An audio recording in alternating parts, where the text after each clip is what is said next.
Bonjour et bienvenue sur la chaîne du culte du dé. Alors aujourd'hui on part dans l'univers de Lovecraft avec l'avant-dernier paquet mythe de Horror Arkham, le jeu de cartes pour la route de Carcosa, la campagne. Donc on voit ici l'illustration avec le roi en jaune, ou en tout cas son incarnation qui est sur une créature de cauchemar. Donc on voit 5e paquet, il nous en reste un. Pour finir la campagne, la prochaine a déjà été annoncée, hein, visiblement ça va se dérouler dans les forêts vierges. Donc on a le petit feuillet sous les étoiles noires. À noter que si vous perdez ce scénario de la pire des façons, eh bien la campagne s'arrête, vous l'avez perdu. On avait la même chose dans l'héritage de Dunwich, où on pouvait perdre la campagne dès l'avant-dernier scénario. Ce scénario-là, en tout cas, va se dérouler au Mont-Saint-Michel. Je vous ai mis un petit peu comme ça le livre avec les actes et les intrigues. Donc en gros, vous allez au Mont-Saint-Michel et vous allez essayer d'interrompre un sombre rituel qui a pour but de faire fusionner une dimension parallèle avec la nôtre. Donc on voit ici sur cette illustration, très belle illustration, de Ethan Patrick Harris, le Mont-Saint-Michel, donc déjà qui est bien évidemment entouré par les eaux avec une mer déchaînée, la marée monte, et on a ici une ville un peu miroir, sûrement cauchemardesque, qui arrive dans l'espace comme ça et qui va essayer de fusionner avec notre dimension. Donc nos valeureux investigateurs vont être là pour empêcher ça. Je vous montre un petit peu les illustrations des lieux. Donc il y en a certaines qui sont en plusieurs exemplaires. Voilà, la tour nord, les marches brisées. Ça respecte à peu près le Mont-Saint-Michel, on va dire. L'église abbatiale, le chœur gothique avec une grande traînée de sang. Le cloître, avec une sombre silhouette au fond, là, qui n'est pas humaine du tout. La salle des chevaliers, la chapelle Saint-Aubert, et enfin la tour de l'abbaye où on voit le ciel déchiré par les énergies magiques. Enfin, nous allons faire le tour ensemble donc des cartes pour constituer les decks des investigateurs. Donc 2 de chaque comme d'habitude. Les mystiques sont assez bien pourvus puisqu'ils en ont 6. Il y a un peu à boire et à manger là-dedans.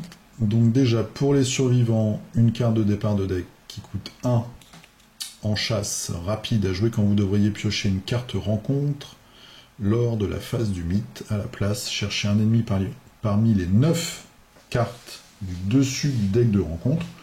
9 c'est pas mal. Générez-le engagé avec vous au lieu de son lieu de génération normale. Donc, par exemple, un non-élite qui part...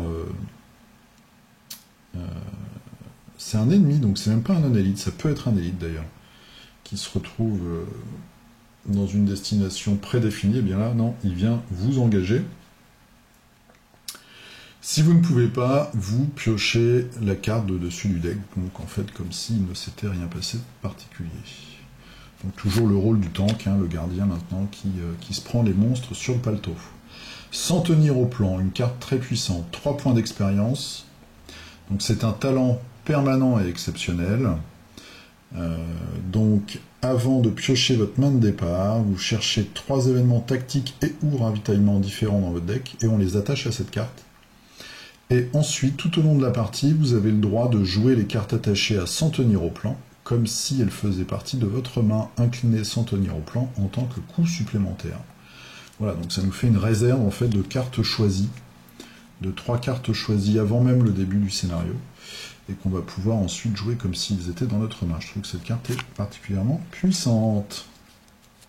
Pour les chercheurs, alors là, par contre, je ne comprends pas très bien l'intérêt des 2 cartes, vous allez voir. Celle-ci, donc il y a quand même un petit icône pour l'interrogation, elle coûte 0. Conseil, choisissez un autre investigateur dans votre lieu qui n'a pas encore effectué son tour durant ce round. Cet investigateur a le droit d'effectuer une action supplémentaire lors de son tour durant ce round. Bon, celle-là, à la limite, on donne une action à un autre joueur. Ça va bien avec le rôle de soutien Donc, puis elle coûte 0 en plus, donc ça va. Vision ésotérique, elle coûte 4, elle est hyper chère. 4 points d'expérience, 3 points pour la jouer, 3 ressources, 2 icônes, c'est un sort, 3 charges. Tant qu'un investigateur effectue son tour. Ok. Dépensez une charge. Votre lieu perd 2 de valeur occulte jusqu'à la fin de ce tour. Bon, je trouve que c'est excessivement cher. 4 XP et 3 points de ressources pour enlever 2 de puissance occulte à un lieu. Surtout que c'est le chercheur en général qui va résoudre ça, enfin les indices, qui va collecter les indices. Et en général, on a d'autres choses pour être très performant là-dedans. Là, le coût me paraît vraiment exorbitant. Pour les truands, donc une carte à 0, 2 icônes de vitesse, éviter de justesse. Voilà, une belle illustration. C'est de qui ça? De Jake Murray. Donc, chance rapide à jouer quand un ennemi effectue une attaque d'opportunité contre vous. Annulez cette attaque. Ok, donc là déjà on s'échappe, tranquille. Gagnez plus 2 de valeur de compétences pour le prochain test de compétences que vous effectuez à ce tour. Donc en gros on est sûr d'échapper à un monstre, et ensuite on a un bonus pour l'action suivante. Suggestion, là aussi une carte extrêmement chère, 3 ressources, 4 points d'XP, donc c'est vraiment extrêmement coûteux. C'est un peu normal puisqu'on arrive à la fin de la campagne, donc ils nous sortent des cartes très très coûteuses. 2 icônes, utilisation 3 charges, donc une action, échapper à, on ajoute sa volonté à sa valeur de compétence pour la tentative d'évasion. Si vous ne réussissez pas avec une différence d'au moins 2, on retire une charge à suggestion. Ouais, bon. C'est dans un deck axé sur l'évasion. Quand un ennemi non élite devrait vous attaquer, dépenser une charge, on annule cette attaque. Ça, par contre, c'est balèze. Donc c'est vrai qu'elle a, elle a 2 possibilités, cette carte. Mais elle est quand même très très chère. Mais bon, on peut annuler des attaques. Pour les mystiques, alors, une carte qui coûte 4. Donc assez cher. Un seul icône. On gagne 1 de volonté, 1 de savoir, et on perd 2 de santé mentale. Quand vous devriez être vaincu à cause des horreurs, défaussez la clé de Saint-Hubert, donc c'est un pendentif, une babiole. Donc on défausse la clé et on regagne 2 horreurs. Ok. Donc en fait, on fait une réserve d'horreur, on va dire, puisqu'on en perd 2, on en regagne 2, on est à 0, pour avoir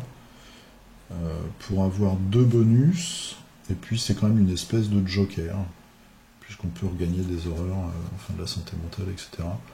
C'est quand même assez cher. À voir. Moi je joue pas trop comme ça des personnages qui jouent beaucoup sur les horreurs. Celle-ci par contre elle est très forte je trouve. Elle coûte 1 de ressources, 2 points d'expérience, 1 icône point d'interrogation, donc on avait déjà le sort de protection. Rapide à jouer quand un investigateur dans n'importe quel lieu pioche une carte traîtrise non faiblesse. On annule l'effet révélation de cette carte et on subit une horreur. Donc on paye une ressource et une horreur pour annuler une carte traîtrise non faiblesse. Je trouve que c'est pas mal quand même. Et enfin, donc pour les mystiques, une carte à 3 points d'expérience qui coûte 0, c'est un allié, donc c'est la version améliorée de Initié aux arcanes, icône de volonté et de force, donc c'est un allié, c'est un sorcier forcé. Après l'entrée en jeu de l'initié aux arcanes, on place soit une fatalité, soit 2 horreurs. Alors elle a 3 de santé mentale et 1 de santé, donc ça la remettrait à 1-1, ou alors une fatalité. Inclinez l'initié aux arcanes, cherchez une carte sort parmi les 3 cartes du dessus de votre deck et piochez-la, mélangez votre deck. Ouais. Faut voir dans les scénarios une fatalité ou 2 horreurs. Ça permet de piocher des sorts. Ok. Ça permet surtout d'avoir un petit bouclier sous la forme d'un allié. Voir avec les autres alliés qu'on a déjà la possibilité d'avoir. Et là, on tape dans le dur. Donc pour les survivants, pas sans combattre.